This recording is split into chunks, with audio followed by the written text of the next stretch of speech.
Good morning. I think all Australians are horrified by what they've seen on their television screens happening in Syria. It is almost, for me, too horrible to believe that in the year 2013 that we could see civilians, men, women and children, being slaughtered by what appear to be chemical weapons. Based on reports from Doctors Without Borders, otherwise called MSF, we now have their reports of 355 deaths and some 3,600 injured as a result of this attack. Last night, together with the Foreign Minister and others, we received a briefing from relevant national security officials here in Canberra. There are 3 or 4 points I wish to make to you. The first is that the government's assessment is that the indications point strongly in the direction of the use of chemical weapons, and indications also point in the direction of the Syrian regime. However, definitive conclusions on this await final and full access to the site by UN weapons inspectors. On the question of UN weapons inspectors, the UN High Representative on Disarmament Affairs arrived in Damascus yesterday. There is already a team of weapons inspectors in Damascus. Where the rubber hits the road now is for the Syrian regime to grant access to these inspectors and the UN High Representative to this site. The burden of proof now lies with the Syrian regime to establish their culpability or absence of culpability on this matter. Therefore, in the UN Security Council, where Australia is active and a member, our efforts are focused primarily on forging the consensus necessary with other members of the UN Security Council to support access by the weapons inspectors to this site and to obtain immediate compliance by the Syrian regime to their unfettered access to this part of Damascus. This is the next most critical and urgent step. Australia, as you know, assumes the presidency of the UN Security Council in a week's time. This will be a testing time for our ambassador, who is qualified, highly qualified in these matters, Ambassador Quinlan. We will be working with all members of the Security Council, both the permanent 5 and the non-permanent members, to forge the consensus necessary to ensure that, firstly, that this access is obtained rapidly, and secondly, that if it is concluded that the Syrian regime is responsible for a chemical weapons attack, that we would then act in concert with other countries to determine an appropriate set of responses.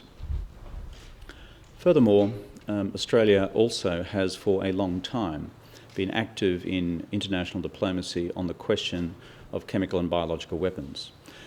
There is a group of 42 member states, the United Nations, which has been long chaired by Australia, which is called the Australia Group.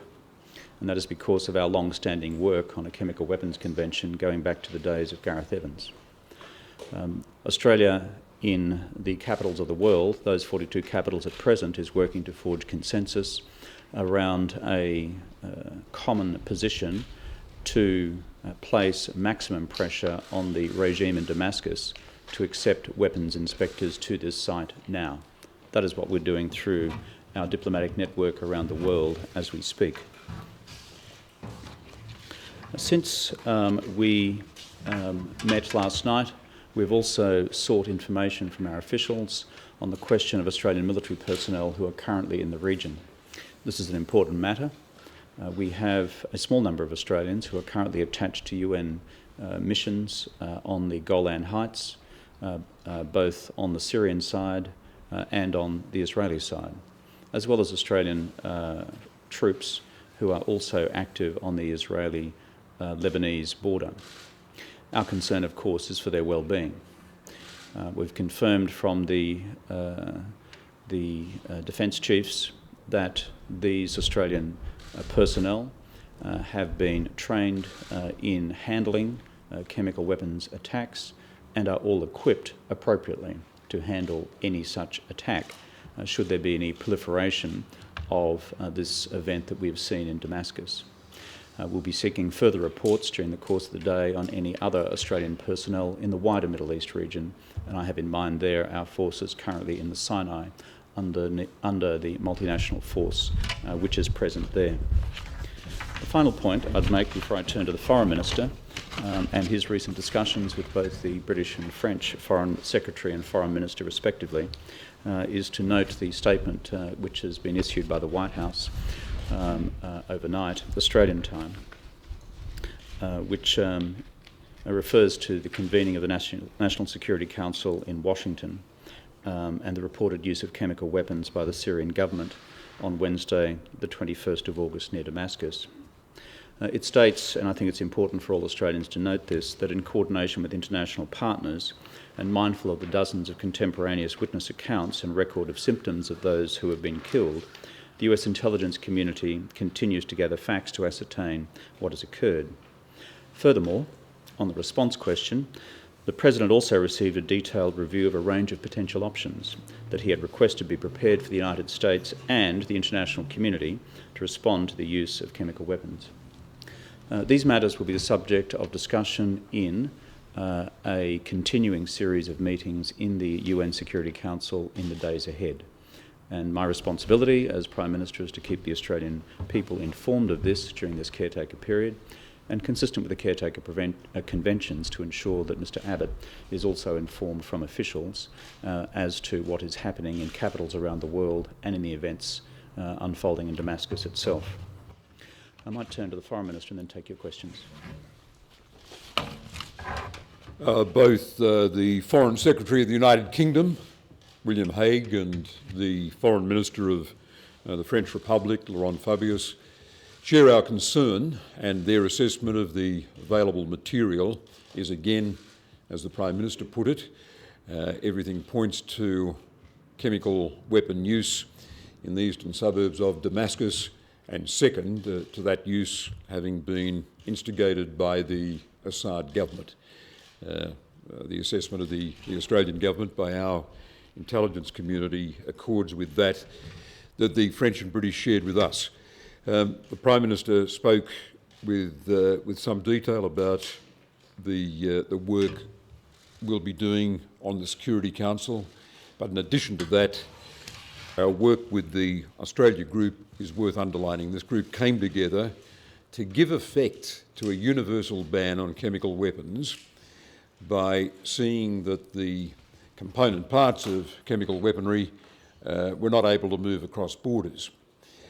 We're circulating the draft of a strong statement to all these members to recruit these 42 nations concerned and educated about the problem as a constituency in the major world forums on this matter. Australia had a leadership role back at the time of Gareth Evans when it came to elevating the importance of a universal and effective ban on chemical weapons use. This gives credibility to us showing some leadership with this constituency at this grave time. And finally, before taking your questions, I'll be speaking later today with the French President and other leaders as times are identified to monitor closely these developments. And I conclude these remarks where I began. And that is, for me, it is gut-wrenching to see this unfolding.